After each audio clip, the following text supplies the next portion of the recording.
This is an estimate for a family house. We've used the $300,000 you were saving. What? Wait. Did you already spend that money?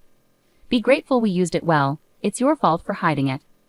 Did you guys even check the name on the account?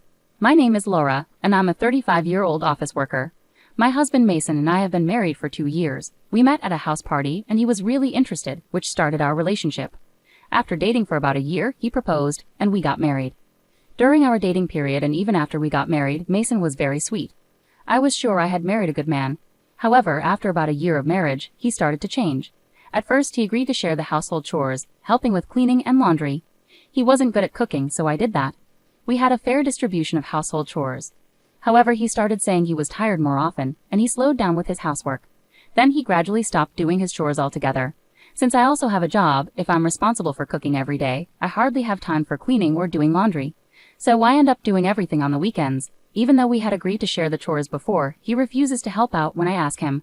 Ironically, he tells me to do less housework, yet he stubbornly refuses to do any himself.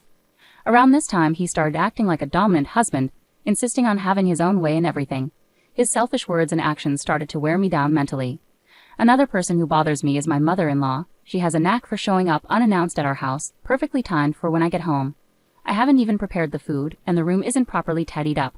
It's really troublesome because she comes over in this state and then walks around the house criticizing me. What's this? How messy. How much are you slacking off in housework? I can't believe you're making Mason live in such a dirty room. You're a failure as a wife. It's really hard being nagged at by my mother-in-law when I come home tired from work. Cleaning and doing laundry are supposed to be Mason's responsibilities. Even when I try to explain the situation, she doesn't listen at all. What are you saying? My son is working, isn't he? He shouldn't have to do housework. Well, I also work. It's different for you, who works half-heartedly. Mason works hard, battling the harsh waves of society.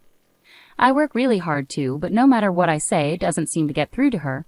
She was never a reasonable person to talk to in the first place. Anyway, what are you making for dinner today? You have to make sure Mason gets proper nutrition. Well, today I'm making fried chicken, salad, and some soup. That's not enough. Make 2 more dishes. I can't really make that much more after coming home from work. Stop talking back. What kind of upbringing did your parents give you? I was so fed up with being told all these things that I said something confrontational. Isn't it really rude for you to show up unannounced at our house? Didn't your parents teach you basic manners? My mother-in-law's eyes widened with anger. What? Who do you think you are? A daughter-in-law should not be so impertinent. At that moment, when my mother-in-law was screaming, Mason came home. Hi, Mom. I didn't know you were here. Welcome back, Mason.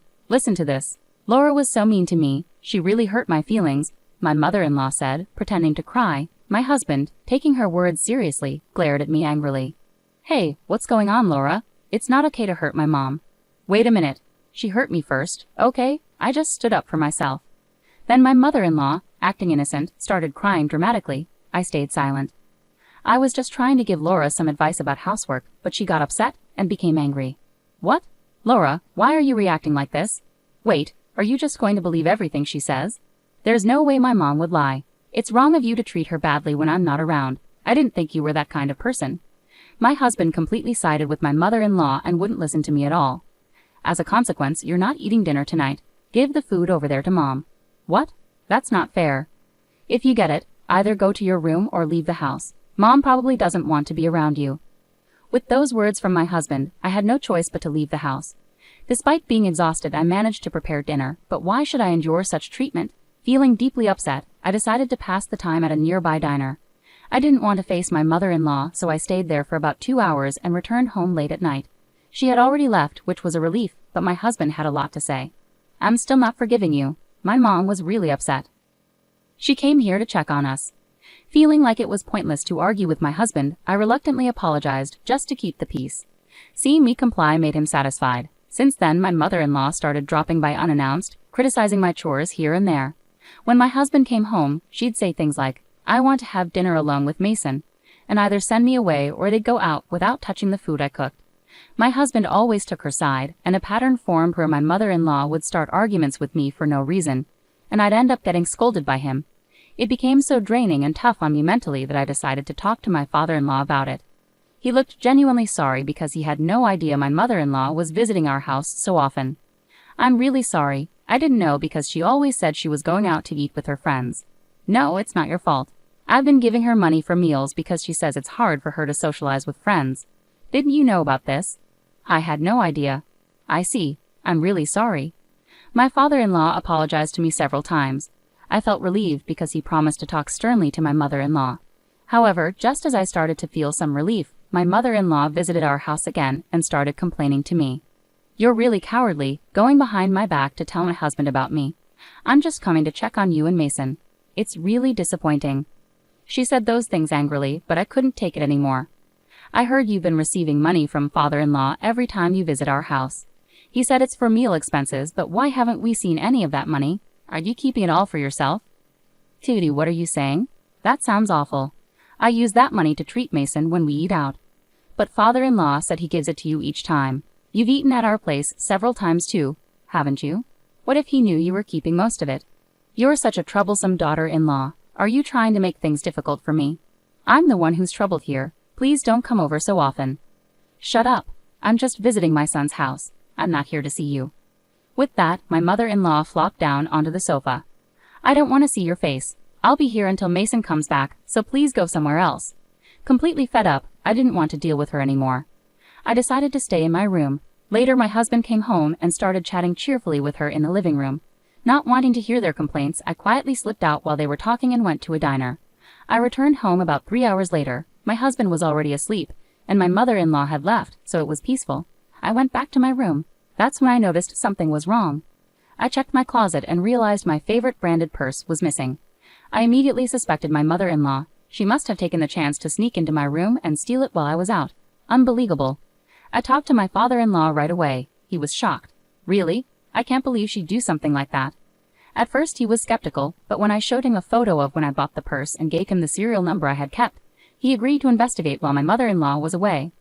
I'm so sorry for my wife's behavior, Laura, he apologized sincerely. We met at a cafe where he returned the purse and apologized repeatedly. I really don't know what to do about those two. I need to find a way to teach them a lesson. After saying that, my father-in-law seemed to have an idea. I was surprised to hear the plan he proposed. Would it really work? Later, I decided to go along with my father-in-law's plan.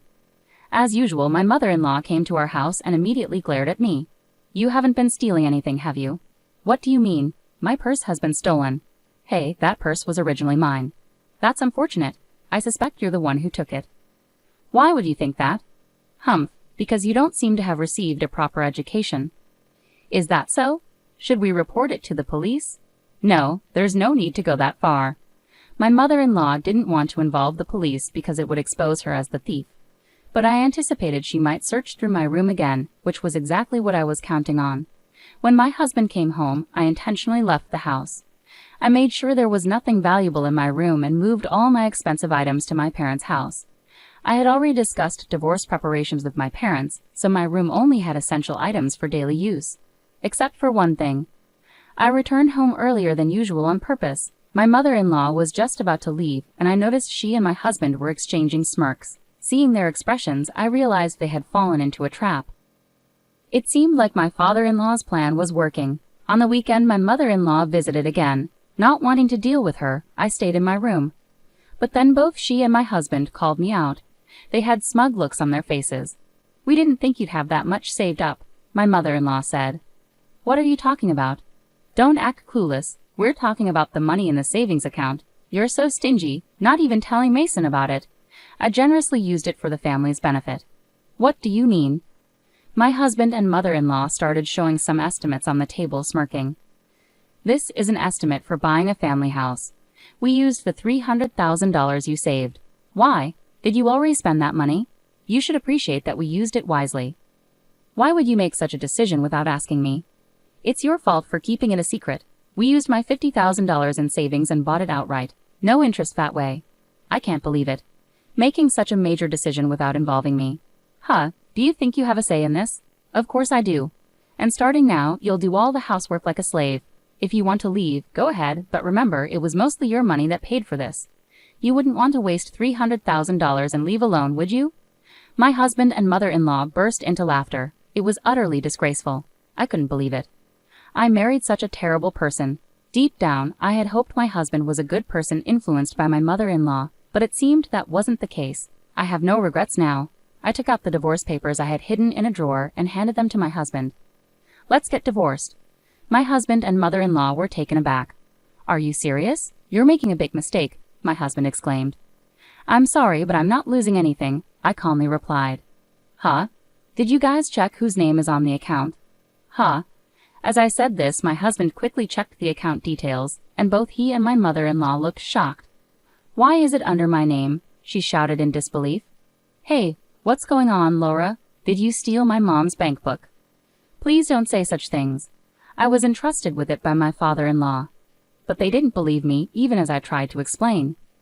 Stop with the lies. That can't be true. That's right, you thieves. We'll take you to the cops. As soon as they realized they were in trouble, their attitude changed. It was despicable. Feel free to involve the police. I'll show them the footage from the security cameras I installed in my room. It clearly captures both of you breaking into my safe and taking things. They paled at my words.